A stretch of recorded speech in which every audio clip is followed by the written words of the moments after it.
बोले शंकर भगवान की जय। श्री परमात्मने नमः। गुरु ब्रह्मा गुरु विष्णु गुरुदेवो महेश्वर, गुरु साक्षात् परब्रह्म तस्मै श्री गुरुवे नमः। कर्पूरगौरं करुणावतारं संसारसारं भुजगेन्द्रहारं सदा वसन्तं हृदयारविन्दे भवं भवानी सहितं नमामि। भवं भवानी सहितं नमामि। हरे कृष्णा कृष्णा कृष्णा हरे हरे, हरे राम राम राम हरे हरे। श्री शिव महापुराण की अमृतमयी कथा। ऐसी अमृतमयी कथा जिसमें भगवान शंकर ने, जो स्वयं त्रिलोकी के नाथ हैं, जिनके कृपा पात्रता से त्रिलोक चलता हो, वो त्रिलोकी के नाथ भगवान शंकर इन कथा और पुराणों के तत्वों के मध्य में अपना वास और अपना भाग उन कथाओं और प्रसंगों के माध्यम से आप और हम सब लोग श्रवण कर रहे हैं।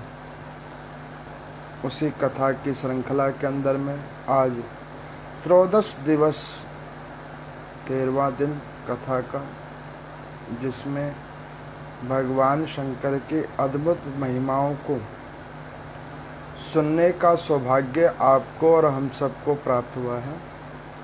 इसी कथा की श्रृंखला में कल आप लोगों ने सुना था कि कार्तिकेय जी के द्वारा तारकासुर का वध, और तारकासुर के वध के बाद में गणेश भगवान जी की उत्पत्ति। भगवान शंकर ने माँ पार्वती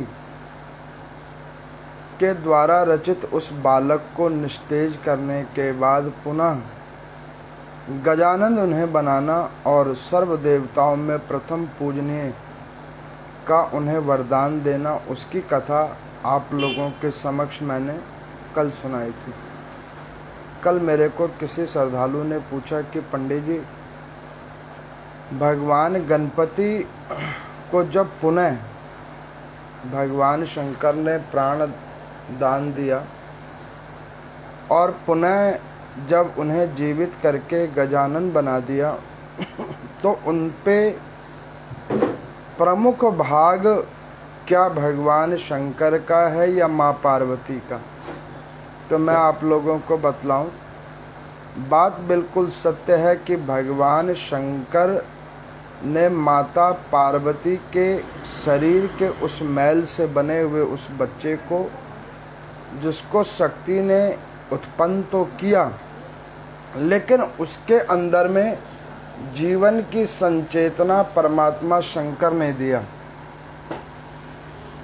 कल की कथा एक बात और कहती है कि व्यक्ति अपने भाग्य अनुसार, कर्मानुसार शरीर तो प्राप्त कर सकता है किसी भी योनि का, लेकिन उसके अंदर में कर्म भोगने की जो महिमा है वो केवल और केवल प्रभु की कृपा जब तक नहीं होगी तब तक व्यक्ति को नहीं मिलेगा। ये कल भगवान गणेश जी की कथा को सुन लेने के बाद में पता लगता है। शक्ति ने निर्माण तो कर दिया बालक का, लेकिन अभी उसके ऊपर परमात्मा की कृपा हुई नहीं है, और जब तक परमात्मा की कृपा नहीं हुई है तब तक जीवात्मा का कल्याण कैसे होगा। तो गणेश जी की उत्पत्ति एक और बात को दर्शाती है कि व्यक्ति जब तक प्रभु का निष्ठापूर्वक भजन ना कर ले, जब तक पूर्ण निष्ठा और श्रद्धा के साथ परमात्मा के अंदर अपने आप को जोड़ ना ले, तब तक वो किसी भी योनि में, किसी भी ओहदे पर क्यों ना हो, वो व्यक्ति उसी प्रकार निस्तेज होकर पड़ा रहता है जिस प्रकार से वो गणेश जी के जो माता पार्वती के द्वारा उत्पत्तित वो बालक हुए थे, और भगवान शंकर ने सर धड़ से जो अलग कर दिया था, ठीक उसी प्रकार। और वही व्यक्ति जब भगवान शंकर का अनुग्रह प्राप्त कर लेता है तो उसके अंदर में जीवन संचेतना ठीक उसी प्रकार से हो जाती है जैसे भगवान शंकर ने बाद में गजानन का रूप डालकर किया। ये कल की कथा दर्शाती है। अब आज की कथा में नारद जी ने ब्रह्मा जी से कहा कि प्रभु, गणेश जी का जन्म हो गया, कार्तिकेय जी ने तारकासुर का वध कर दिया, दोनों का पृथ्वी लोक पर आना जो भगवान शंकर की इच्छा से था वो संपन्न हो गया। अब आगे क्या लीला होगी, कृपा करके उसको बतलाएं। तब ब्रह्मा जी कहते हैं कि देखो, भविष्य के अंदर में भगवान शंकर और माँ पार्वती एकांतवास में बैठे हुए थे। जब एकांतवास के अंदर में भगवान शंकर और माँ पार्वती बैठे हुए थे तो उस एकांतवास के अंदर में माँ पार्वती ने भगवान शंकर को निवेदन किया कि प्रभु, हर जीवात्मा जो जन्म लेता है उसका एक दूसरे के साथ संबंध जुड़ा होता है जन्म के साथ, और उस संबंध के अनुसार व्यक्ति सुख और दुख को भोगता है। तो प्रभु, जिस प्रकार से मेरा और आपका एक परस्पर संबंध है, ठीक उसी प्रकार हमारे बच्चों का भी किसी न किसी के साथ परस्पर संबंध है। तो भगवान शंकर ने कहा कि देवी, आप क्या चाहती हैं? तो उन्होंने कहा कि प्रभु, मैं ये चाहती हूँ कि मेरा जो पूर्व जन्म था वो केवल और केवल संघर्ष में निकल गया, और मैं इस जन्म को निरर्थक नहीं जाने देना चाहती। इसमें जीवन के अंदर में वो उत्साह और उमंग चाहती हूँ जो हर एक जीवात्मा चाहता है। गुरुदेव भगवान कहते हैं कि देखो, हर परिस्थिति में जो परमात्मा के द्वारा प्राप्त होती है, सुख अथवा दुख, उसमें जो व्यक्ति उमंग को ढूंढ ले, सुख में भी उमंग ढूंढे और दुख में भी उमंग ढूंढे, तो वो व्यक्ति कभी विचलित नहीं होता। भगवान शंकर कहते हैं कि देवी, आपके मन की क्या अभिलाषा है? तो उन्होंने कहा कि प्रभु, मेरे मन की एक अभिलाषा है कि कृपा करके अब मेरे दोनों बच्चों की शादी करवा दीजिए। भगवान शंकर ने कहा कि बच्चों की शादी? उन्होंने कहा हाँ, क्योंकि मैं भी चाहती हूँ कि मेरे जीवन में जो पिछले जन्म में जो मुझे सुख प्राप्त नहीं हुआ वो इस जन्म में सुख प्राप्त हो, संतानों की आगे विवाह हो और उनके भी आगे संतानें हों। हर सफल व्यक्ति के जीवन में उसकी सफलता का मेन ध्येय उसका कुल वृद्धि है। कई लोग अपना सफलता को धन से जोड़ते हैं, संपदा से जोड़ते हैं, लेकिन मैं कहता हूँ कि जिनके कुल में भोगने वाले हैं, चाहे धन हो चाहे ना हो, संपदा हो चाहे ना हो, वो सबसे अमीर आदमी है। भोगने वाले तो हैं। जहाँ पर व्यक्ति के पास बेहिसाब धन है और भोगने वाला ही कोई नहीं है, उस धन का क्या लाभ?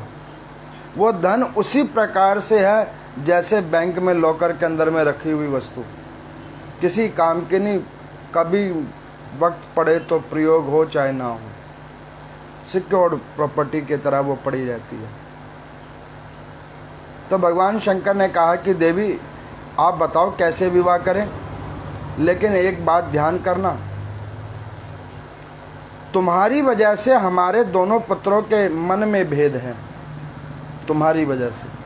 माँ पार्वती ने कहा प्रभु वो कैसे? उन्होंने कहा कि देखो, मेरे बड़े बेटे को जन्म के साथ ही तुम सो गई, जिसका भाग किसी और ने लिया, और जो तुमने उत्पन्न किया उसको ऐसी शिक्षा दी जो वो बड़े से प्रेम नहीं करता, दोनों एक दूसरे को श्रेष्ठ कर मानते हैं। अब इस स्थिति में पहले शादी हो किसकी? तो माँ पार्वती ने कहा कि प्रभु, मेरी अज्ञानता की वजह से जो भी कुछ हुआ, लेकिन अब आप अपने ज्ञान विवेकानुसार आप किसी भी प्रकार से मेरे दोनों बच्चों की शादी कर दो। इतने में पृथ्वी लोक पर में एक आदिवासी भगवान शंकर की बहुत समय से आराधना कर रहा था,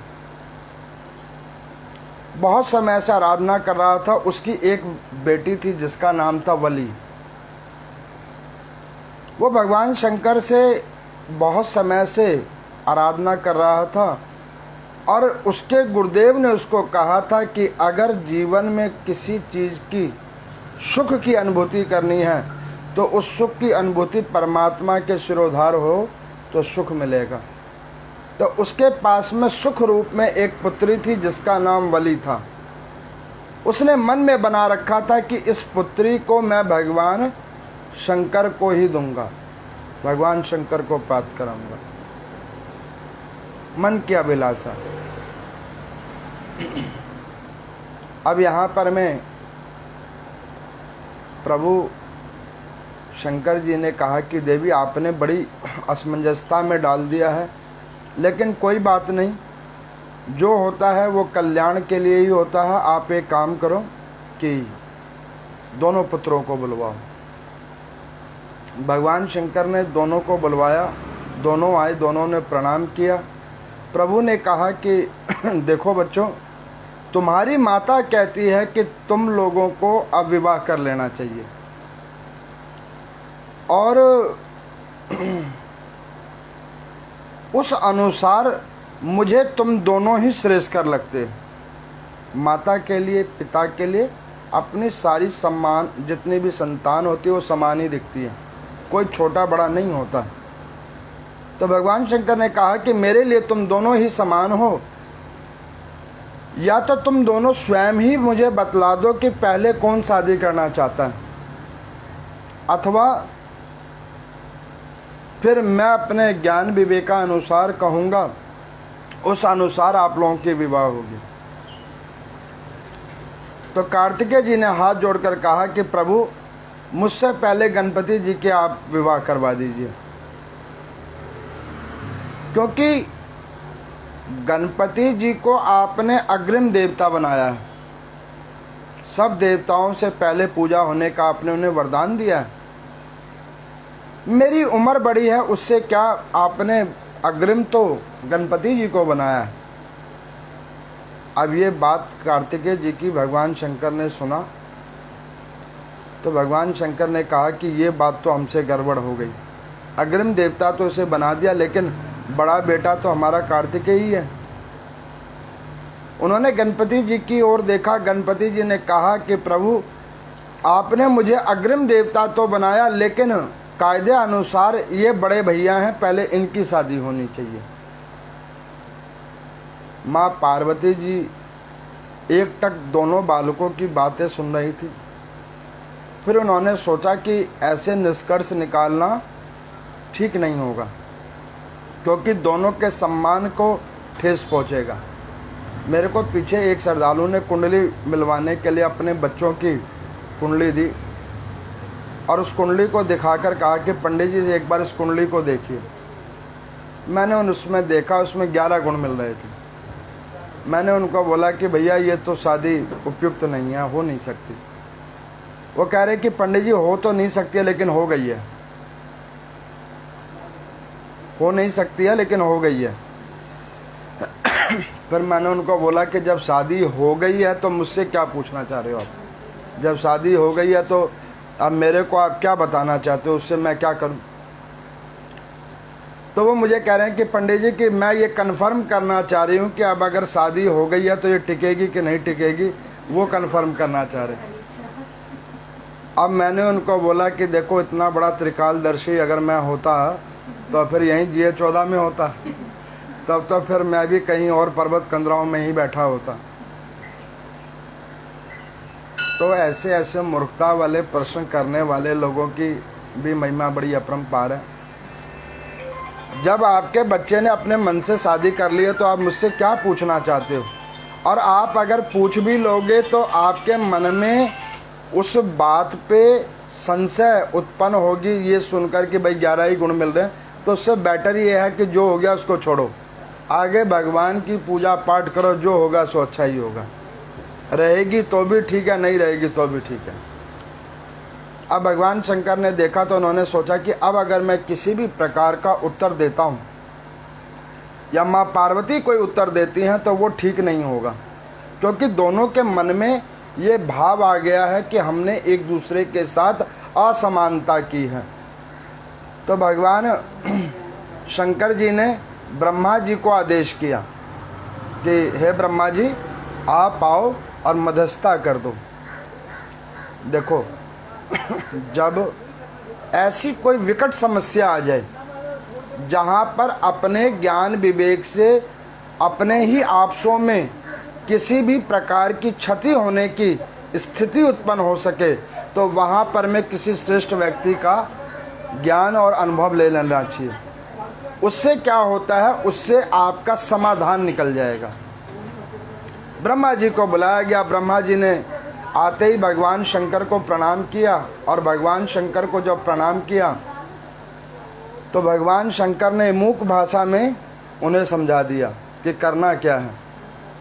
ब्रह्मा जी ने भगवान शंकर की नेत्रों की ओर देखा, नेत्रों की ओर देखा और समझ गए कि प्रभु क्या चाहते हैं। ब्रह्मा जी आए, उन्होंने कहा कि प्रभु, मैंने सुना कि आपके बच्चों की शादी हो रही है। कुछ लोग बड़े समझदार होते हैं, मेरे को 2 दिन से पूछते हैं कि पंडित जी शिवरात्रि कल है कि आज है, लिखा हुआ है फिर भी पूछते हैं। ऐसे ज्ञानी श्रद्धालुओं से तो हम बड़े दुखी हैं, जो रात को 11 बजे फ़ोन करके पूछते हैं। थोड़ी देर और रुक जाएंगे तो ब्रह्म मुहूर्त ही हो जाएगा, लेकिन पूछने वाले भी बड़े बलिहारी हैं। अब ब्रह्मा जी समझते थे, उन्होंने कहा कि प्रभु, मैंने सुना कि आपके बच्चों की शादी हो रही है। तो गणपति जी ने कहा कि आपको किसने बताया, अभी तो बात घर में हो रही है। उन्होंने कहा कि देखो, दीवारों के भी कान होते हैं, हमें पता लग गया। घर का भेद घर का ही व्यक्ति बताता है, अन्यत्र कोई नहीं बताता, अन्यत्र किसी को क्या लेना देना। ब्रह्मा जी ने कहा कि प्रभु, अगर आप कहो तो मैं एक राय रखूं बीच में। उन्होंने कहा, कार्तिकेय जी ने कहा कि नहीं नहीं, ये निष्कर्ष हमारे माता पिता करेंगे, आप क्यों राय रखेंगे। तो उन्होंने कहा कि देखो, नीति शास्त्र कहता है कि कोई अगर दृढ़ संकल्पी कार्य किया जाए, शुभ संकल्पी कार्य किया जाए, तो उसमें श्रेष्ठ जन और गुरुजनों की भी वार्ता को अवश्य सुनना चाहिए। ब्रह्मा जी की इस बात को सुनकर भगवान शंकर ने कहा, बिल्कुल ठीक बात है, ये बात से हम सहमत हैं। तो ब्रह्मा जी ने कहा कि प्रभु, आप एक काम कीजिए, जो इस 14 भुवन का परिक्रमा लगाकर आ जाएगा इन दोनों भाइयों में से, उस भाई का पहले आप विवाह करवा देना। जब इस प्रकार से ब्रह्मा जी ने कहा तो माँ पार्वती ने कहा कि बिल्कुल ठीक है, ये बात से हम भी सहमत है कि जो सर्वप्रथम इन सारे भुवनों का, सारे लोकों का चक्कर लगाकर आ जाएगा, उससे हम अपने उस पहले आए हुए पुत्र की विवाह सर्वप्रथम हम कर देंगे। कार्तिकेय जी ने सुना तो कार्तिकेय जी ने भगवान शंकर को प्रणाम किया, अपने मोर के ऊपर में बैठे और उन्होंने पृथ्वी लोक का भ्रमण करने का शुरुआत करना शुरू किया। भुवनों का परिक्रमा करना उन्होंने प्रारंभ किया। इधर गणपति जी ने सोचा कि हमारे जो बड़े भैया हैं वो मुझसे तेज हैं, मेरे को अग्रिम देवता जरूर प्रभु ने बना दिया है, लेकिन शक्ति के रूप में सबसे तेज मेरे बड़े भाई हैं, वो स्वाभाविक है मुझसे पहले आ जाएंगे। क्योंकि भगवान शंकर ने गजानन उनको ऐसे ही नहीं बनाया। गजानन के 2 भाव होते हैं, एक जो देखे ऊपर, आप देखोगे गज सबसे ऊपर देखता है, जो देखे ऊपर, पहली बात, और दूसरा जो उसके ऊपर देखने के बाद गंभीरता से सोचे। आप देखोगे कि जैसे एक कुत्ता है, कुत्ते को आप देखोगे वो नीचे भी देखेगा, ऊपर भी देखा, इधर उधर भी देखेगा। उसके ऊपर में कोई पत्थर फेंकेगा तो हाल वो अपने आप को बचाव करेगा, लेकिन गज का ऐसा नहीं है, वो ऊपर ही देखेगा। और किसी ने पत्थर क्या लाठी भी मार दी तो इतनी जल्दी वो उसका उत्तर भी नहीं देगा। गंभीरता, ये गजानन जी का स्वभाव है। लेकिन वही कार्तिकेय जी का रुद्र वाला स्वभाव है। भगवान शंकर के तेज पुंज से उत्पन्न है तो उनका रुद्र वाला स्वभाव है। उन्होंने क्या किया, प्रभु को प्रणाम किया और भुवनों का परिक्रमा करना प्रारंभ किया।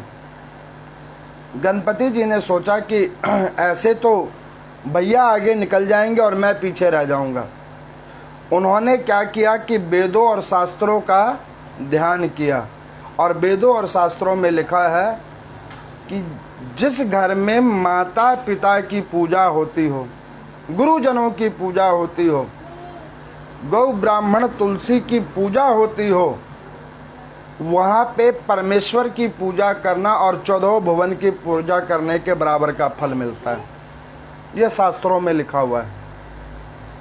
अब उन्होंने उस शास्त्रों को विधान मानकर माँ पार्वती भगवान शंकर की बैठे हुए में प्रदक्षिणा कर ली। प्रदक्षिणा कर ली। ब्रह्मा जी ने देखा तो ब्रह्मा जी ने प्रभु को कहा कि प्रभु आपका ये बच्चा बहुत तेज है, वैसे इससे हिला डुला नहीं जाता है लेकिन दिमाग का बहुत तेज बच्चा है। अब पहले विवाह इन्हीं का होगा। भगवान शंकर ने कहा वो कैसे? तो उन्होंने कहा कि ये आप में और माँ पार्वती के अंदर में 14 भुवन ढूंढा है और वेदों शास्त्रों के अनुसार ये मन में विचार करके किया है, तो श्रेष्ठकर पहले यही होंगे। भगवान शंकर को उस बात पे सुनकर मन में प्रसन्नता हुई कि वाकई मैंने जो इन्हें अग्रिम देवता बनाया तो वो ऐसे नहीं बनाया अग्रिम देवता, इनके अंदर में सूझबूझ और बुद्धि भी अग्रिम वाली ही है। तो उन्होंने कहा कि पहले विवाह जो है अब गणपति जी का ही होगा। तो गणपति जी का विवाह वहाँ पर रिद्धि और सिद्धि के साथ में भगवान शंकर और माँ पार्वती जी के द्वारा करवाया गया, समस्त देवी देवता गणों के द्वारा। जिन रिद्धि सिद्धि के द्वारा 2 पुत्र उत्पन्न हुए जिनका नाम शुभ और लाभ रखा गया। भगवान गणपति जी का अच्छा परिवार है। मैंने एक जगह पढ़ा स्कंद पुराण के अंदर में कि जिन लोगों के भाग्य में बुध की अंतर्दशा चल रही है, कुंडली के अंदर में बुध की अंतर्दशा चल रही है, वहाँ पर में उस व्यक्ति को रिद्धि सिद्धि समेत गणपति की जो पूजा करते हैं तो उनकी बुध की अंतर्दशा कम हो जाती है, उसका दोष और भार कम हो जाता है। ये स्कंद पुराण में लिखा हुआ है।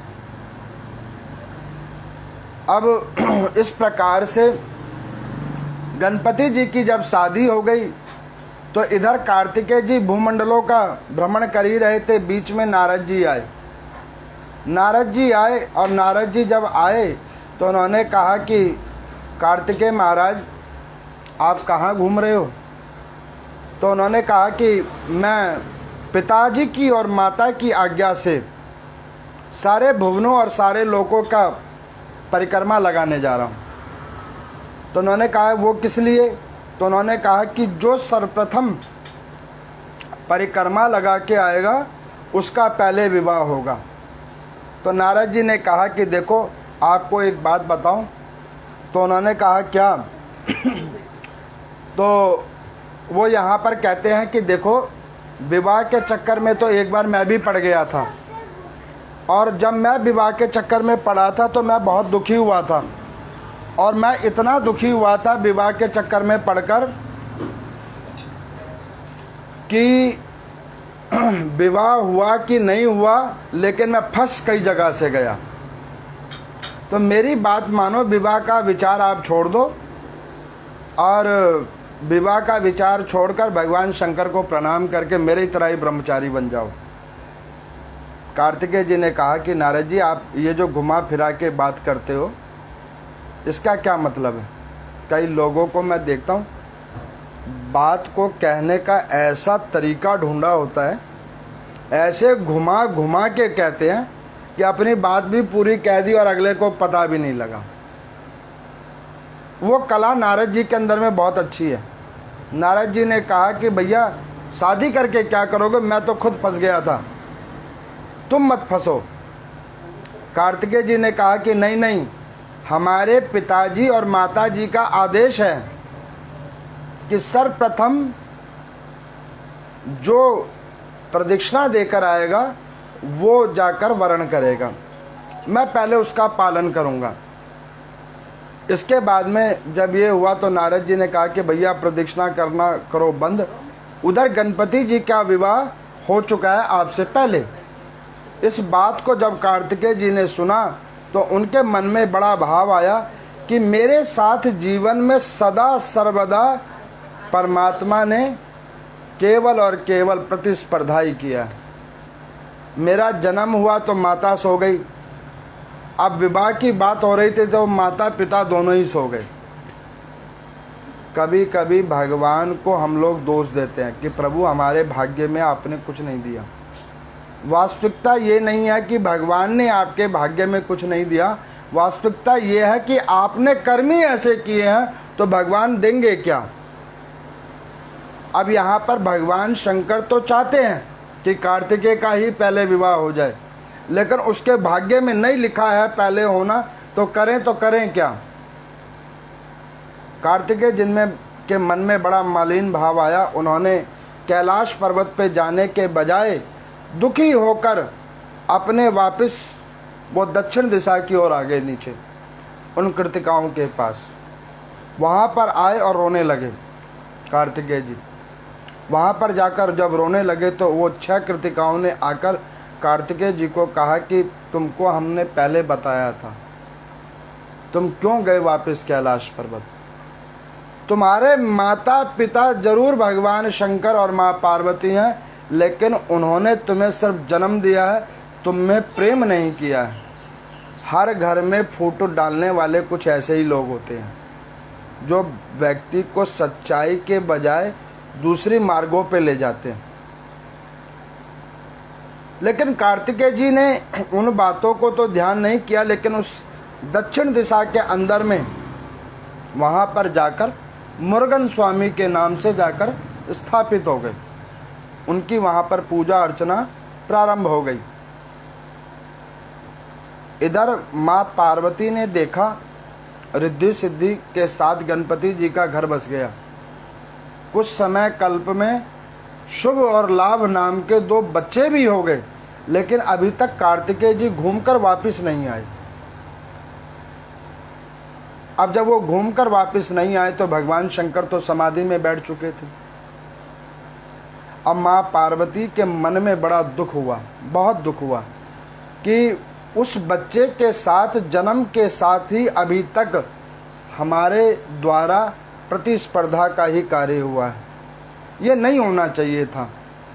अब उन्होंने क्या किया कि भगवान शंकर को कहा कि प्रभु कैसे भी करके हमारे बड़े बेटे को बुलवा दीजिए, किसी भी प्रकार से मेरे बड़े बेटे को बुलवाओ।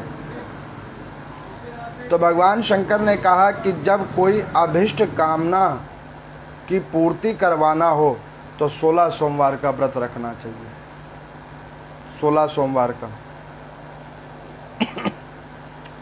कई लोग कहते हैं कि पंडित जी हम लोग जो व्रत रखते हैं क्या वो फलित होता है कि नहीं होता है। मैं आपको बतलाऊं, शुद्ध भाव जब आप अपने अंदर में लाते हो वहीं से फल प्राप्त होना प्रारंभ हो जाता है। पूजा तो बहुत बड़ी बात है। अब वो फलित तब होगा जब आपके कर्म उसके अनुसार होंगे, उसके अनुकूल होंगे। मान के चलो अभी यहाँ एसी चल रहा है, अगर ये एसी ठीक होगा तो इसकी कूलिंग मेंटेन होगी, और अगर इसकी एसी के अंदर में कोई गड़बड़ी होगी तो कूलिंग मेंटेन नहीं हो पाएगी। ठीक उसी प्रकार से जब व्यक्ति का भाग्य उसके अनुसार होगा तो वो फलित की गई पूजा उसके अंदर में जुड़ेगी। लेकिन अगर भाग्य में कर्म पहले ही बहुत खोटे किए गए हैं और अभी भी वही कार्य में व्यक्ति अपने आप को जोड़ कर बैठा है, तो वो चाहे कुछ भी कर ले, उसका फल उसको नहीं प्राप्त होगा, क्योंकि उसके अंदर में अभी भी जगह, उसने कोई भी कोना खाली नहीं छोड़ा जहाँ पर प्रभु की कृपा आ सके। अब यहाँ पर माँ पार्वती ने 16 सोमवार का व्रत रखा है। 16 सोमवार का व्रत रखा। भगवान शंकर प्रश्न हुए। उन्होंने कहा कि देवी चलो बेटे के पास चलते हैं। उन्होंने कहा कि प्रभु बेटे को यहीं बुला लेते हैं। उन्होंने कहा नहीं, अब बेटे को यहाँ नहीं बुला पाएंगे। किस मुंह से बुलाएंगे, क्योंकि कभी हमने उसके अनुसार कोई कार्य नहीं किया। तो अब हमारी बारी है, अब हमें ही नीचे चलना पड़ेगा, हमें अब नीचे चलना पड़ेगा। वो जो आदिवासी इतने समय से पूजा कर रहा था भगवान शंकर की, कि मुझे सुख की अनुभूति हो, और सुख की अनुभूति कैसे हो, मेरी कन्या का वरण भगवान शंकर से हो। तो भगवान शंकर जब पृथ्वी लोक पर में उतरे तो आदिवासी का रूप बनाकर नीचे उतरे। उन्होंने अपना भी रूप बनाया और माँ पार्वती का बनाया, आदिवासी ही रूप बनाया। और उस आदिवासी के पास में पहले प्रभु आए। तो उस आदिवासी ने देखा भगवान शंकर को और देखकर प्रणाम कर कर कहने लगा कि प्रभु, आज मेरे बड़े अहोभाग्य हुए कि परमात्मा ने मेरे की गई तपस्या का साधन को उन्होंने ग्रहण किया। अब कृपा करके आप मुझ पर कृपा कीजिए कि मेरी इस पुत्री का वरण आप कर लीजिए। भगवान शंकर ने कहा कि देखो, तुम्हारी पुत्री का वरण हम अपने साथ नहीं कर सकते, क्योंकि पहले ही शक्ति स्वरूपा हमारे साथ है। तो तुम्हारी पुत्री का वरण तो हम अपने साथ नहीं कर सकते, लेकिन हाँ, तुम्हारी पुत्री का वरण हम अपने बड़े बेटे के साथ जरूर करेंगे, ये हम तुम्हें आश्वासन देते हैं। अब जब ये कहा तो उन्होंने कहा ठीक है प्रभु, कैसे भी कर कर आप मेरे सुख को अपने सुख के साथ जोड़ लो। भगवान शंकर ने उन्हें आशीर्वाद दिया और आशीर्वाद देकर उनकी कन्या को लेकर आ गए। और लेकर कहाँ आए, तो उसी दक्षिण दिशा की ओर लेकर आए। और उस दक्षिण दिशा की ओर जब वो लेकर आए तो उन्होंने क्या देखा कि एक शिवलिंग के ऊपर में, जो पाताल के अंदर में है, वहाँ पर कार्तिकेय जी एकांत में बैठकर पूजा कर रहे हैं। भगवान शंकर ने कहा माँ पार्वती को कि देवी, ये देखो, तुमने सोचा कि हमने हमारे बच्चे के साथ में सही कार्य नहीं किया, लेकिन उस बच्चे के भाव अभी भी हमारे प्रति मलिन नहीं हुए हैं। वो अभी भी आपकी और मेरी आराधना करता है और उस शिवलिंग से ही प्रकट होते हैं। और उस शक्ति के अंदर से तुम प्रकट हो जहाँ पर ये हमारी पूजा और आराधना कर रहा है। और इस कन्या को जो है उसको दे दो। अब जब ये कहा तो वहाँ पर माँ पार्वती ने कहा ठीक है प्रभु। तो वो श्री शैलम का क्षेत्र जहाँ पर मैं बैठकर कार्तिकेय जी आराधना कर रहे थे, वहाँ पर प्रभु मल्लिका अर्जुन के नाम से प्रकट हुए। मल्लिका माँ पार्वती हुई, अर्जुने रूपेण भगवान शंकरा। ये वहाँ पर प्रभु प्रकट हुए मल्लिका अर्जुन के अंदर में। जब वहाँ पर उस शिवलिंग के अंदर से प्रभु प्रकट हुए तो कार्तिकेय जी ने हाथ जोड़कर भगवान शंकर और माँ पार्वती को प्रणाम किया। उन्होंने कहा कि प्रभु, आप नीचे क्यों आए, आप मुझे ही ऊपर बुलवा लेते। तो माँ पार्वती ने कहा कि पुत्र, मन में एक संकोच हो गया कि तुमको हमने कभी अपने अनुसार सुख प्राप्त नहीं करवाया, उसके अनुरूप हमने सोचा कि हम नीचे ही आकर तुमको दर्शन दें। तो उन्होंने कहा कि आपकी बड़ी कृपा, आपने मेरे लिए इतना सोचा, उसके लिए बड़ा आनंद। ये एक भक्त की महिमा है जो भगवान की हर परिस्थिति में अपने आप को सुख की अनुभूति को प्राप्त कराता है। ये एक सच्चे भक्त की महिमा है। भक्त वो नहीं होता जो केवल मांगने की इच्छा करे। ये वो भक्त होते हैं जो प्रभु जो दे दे उसमें संतुष्ट रहते हैं कि हाँ, जो प्रभु ने दिया वो सिरोधार्य है।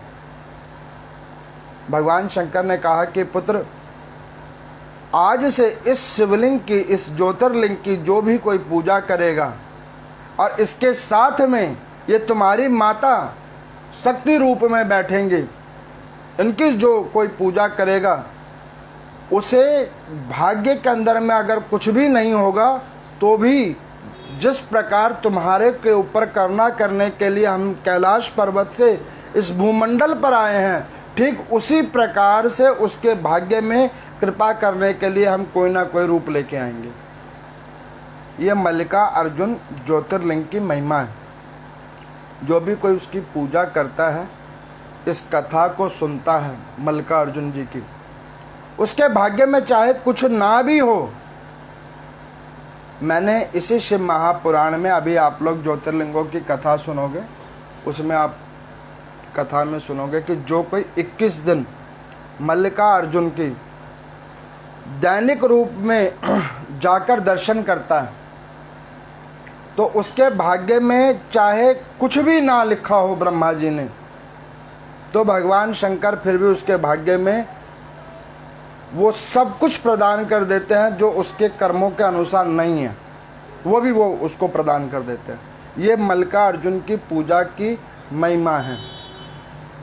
भगवान शंकर ने कहा कि पुत्र, अब तुम्हारे को तो हमें जो इच्छा अनुसार वरदान देना था वो दे दिया, अब हम तुमसे एक कामना चाहते हैं। उन्होंने कहा कि प्रभु बताइए क्या चाहते हैं। उन्होंने कहा कि देखो, ये मेरा भक्त है, आदिवासी है, इसकी ये कन्या है जिसको हमने वचन दिया है कि तुम्हारा विवाह इनके साथ हम करेंगे। तो कार्तिकेय जी ने हाथ जोड़ा और उन्होंने कहा कि जो आपकी आदेश। तो यहाँ पर कार्तिकेय जी का प्रथम विवाह वली जी के साथ हुआ है, जो एक आदिवासी भक्त की कन्या है। जब ये बात इंद्र को पता लगा, इंद्र ने मन में सोचा कि वरुण की कन्या का विवाह गणपति जी के साथ हो गया, लेकिन वहीं मैं इंद्र, देवताओं का राजा, उसकी कन्या का विवाह भगवान शंकर के किसी संतान से नहीं हुआ। वो हाल नीचे उतरकर आए, अपनी उस पुत्री को लेकर आए जिसका नाम देवशैना था, और जाकर भगवान शंकर के चरणों में हाथ जोड़कर निवेदन किया कि प्रभु, इस मेरी पुत्री के ऊपर भी कृपा कीजिए और आप अपने बड़े बेटे के साथ इनका भी पाणी ग्रहण संस्कार करवा दीजिए। तो भगवान शंकर ने कहा ठीक है। तो इंद्र की पुत्री के साथ में भगवान शंकर ने कार्तिकेय जी का विवाह करवाया, जिनका नाम देवशैना। ये कार्तिकेय जी की 2 स्त्रियां हैं। माँ पार्वती ने कहा कि प्रभु, इनके ऊपर में कुछ और अनुग्रह कर दो, क्योंकि कार्तिकेय जी को आपने कोई अन्यत्र वरदान नहीं दिया, इनको कुछ आप वरदान दे दो। तो भगवान शंकर ने वरदान दिया कार्तिकेय जी को कि जहाँ पर नर नारायण की पूजा होती होगी, जहाँ पर रुद्र की पूजा होती होगी और वहाँ केवल स्कंद भगवान की पूजा हो जाएगी, तो उस व्यक्ति को स्कंद के पूजा में शिव और नारायण की पूजा का फल मिलेगा, केवल कार्तिकेय जी की पूजा करने से। इसी लेके साउथ के अंदर में कार्तिकेय जी के पूजा की बड़ी महिमा है, बहुत महिमा है। आपको मैं बतलाऊं कि हम लोग अपने भारतवर्ष के कई क्षेत्रों को नहीं घूमते, उनकी महिमा ही नहीं जानते। बाहर विदेशों में घूमते हैं, वहाँ जाने की अभिलाषा रखते हैं। मेरा मानना है कि अपने ही भारतवर्ष के उन दैविक धर्म स्थलों को आप घूम कर देखो, जहाँ पर में परमात्मा ने कौन कौन सी लीला कर रखी है। आप जाओ देखो, वहाँ पे प्रभु किस किस प्रकार से कौन कौन सी लीला करके बैठे हैं, उनके दर्शन करो। देखो, कई लोग कहते हैं कि विदेशों में साफ सफाई है, ये है वो है, वहाँ ये चीज़ की अनुभूति होती है। मैं कहता हूँ विदेश में भौतिक साफ सफाई तो ज़रूर होगी, लेकिन भीतरी सफाई नहीं है। वहाँ पे आप जाओ, किसी को किसी से कोई मतलब नहीं है, किसी भी व्यक्ति के अंदर में स्नेह संताप नहीं है। वो अपने आप को श्रेष्ठकर समझते हैं, दूसरे को अपने से नीच समझते हैं। लेकिन आप भारत के अंदर में देखो, भौतिक साफ सफाई हो सकता है ना हो, और ना होने का कारण आप और हम ही लोग हैं, कोई दूसरे लोग नहीं हैं। लेकिन जहाँ पर परमात्मा वास करता है, वहाँ पर ये छोटी मोटी चीज़ें हो चाहे ना हो, जो आनंद यहाँ है वो कहीं नहीं है।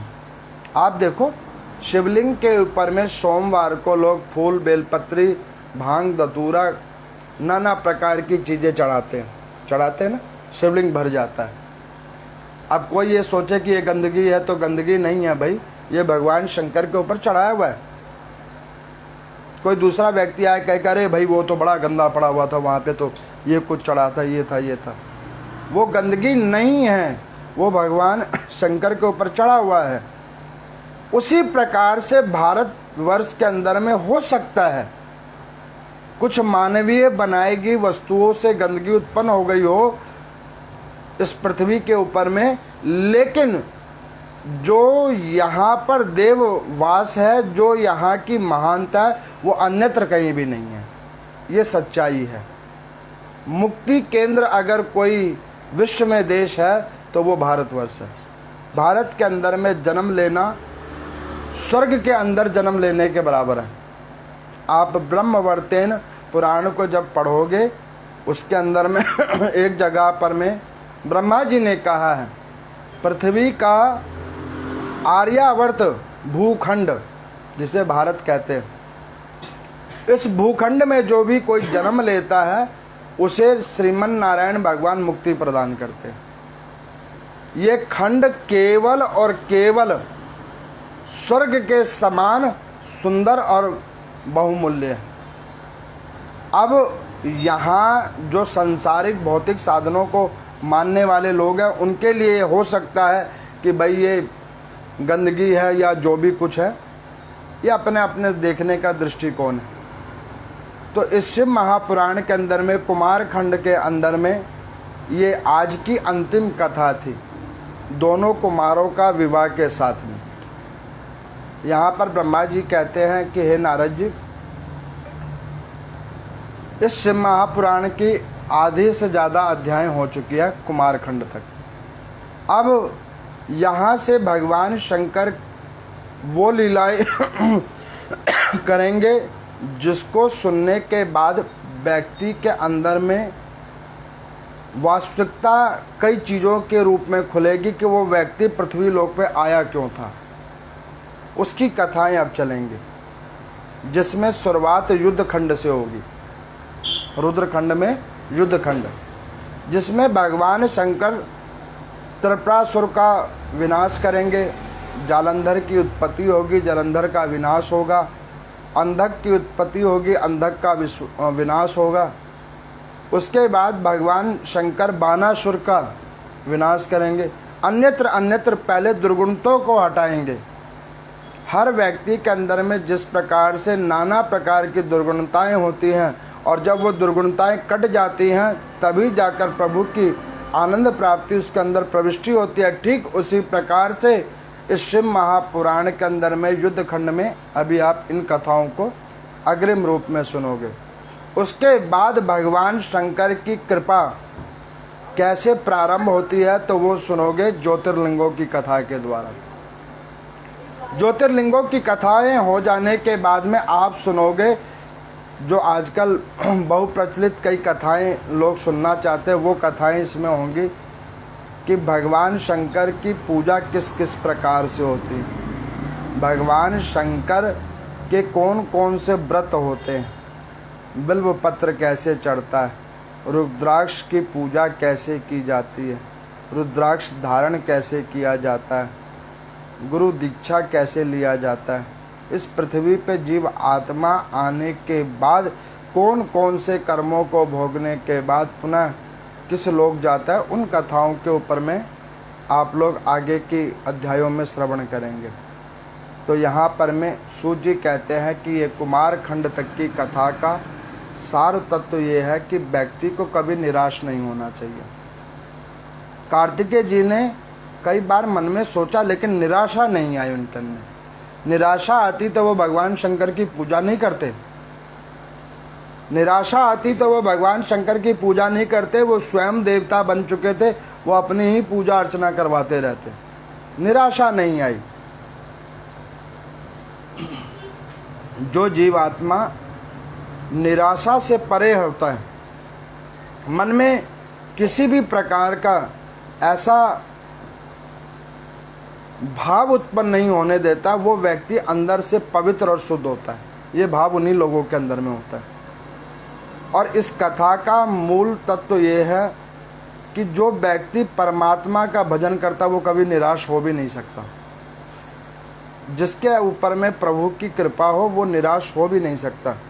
तो इस शिव महापुराण के कुमार खंड तक की कथा, जिसको मैंने कई बार नाना प्रकार से अध्ययन किया, जो आपको सुनाया, कुमार खंड में कार्तिकेय जी का विवाह का नहीं है विवरण, लेकिन स्कंद पुराण में है। स्कंद पुराण के अंदर में कार्तिकेय जी का विवाह की पूरी कथा है। उस कथा को मैंने वहाँ से उठाया। गणेश जी का ही विवाह तक यहाँ पे कथा है। उस कथा को मैंने इसलिए जोड़कर सुनाया क्योंकि ऐसी बहुत सारी श्रद्धालु हैं जिन्होंने स्कंद पुराण ठीक से अभी तक सुना ही नहीं है।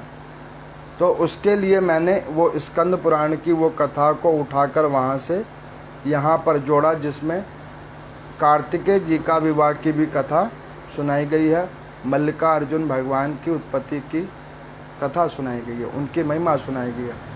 तो इस प्रकार से जो भी कोई भावनिष्ठा पूर्ण रूप से इन कथाओं में विश्वास कर कर भगवान शंकर की आराधना करते हैं, पूजन भजन करते हैं, उनके ऊपर प्रभु परमात्मा परमेश्वर भगवान शंकर की अग्रिम और अद्भुत अद्भुत कृपा बनी रहती है और उसका परिवार और वो इसी प्रकार से सुखी संपन्न होकर इस पृथ्वी लोक पर अपना कर्म भोगता है। जिस प्रकार से एक क्यारी के अंदर में एक पुष्प का लगा हुआ वृक्ष होता है, जिसको माली परस्पर आकर देख रेख करता है। तो इन कथाओं को श्रवण करते हुए अपने जीव उद्धार का ध्यान कीजिए, चिंतन कीजिए, जिससे आपका और आपके परिवार का कल्याण हो।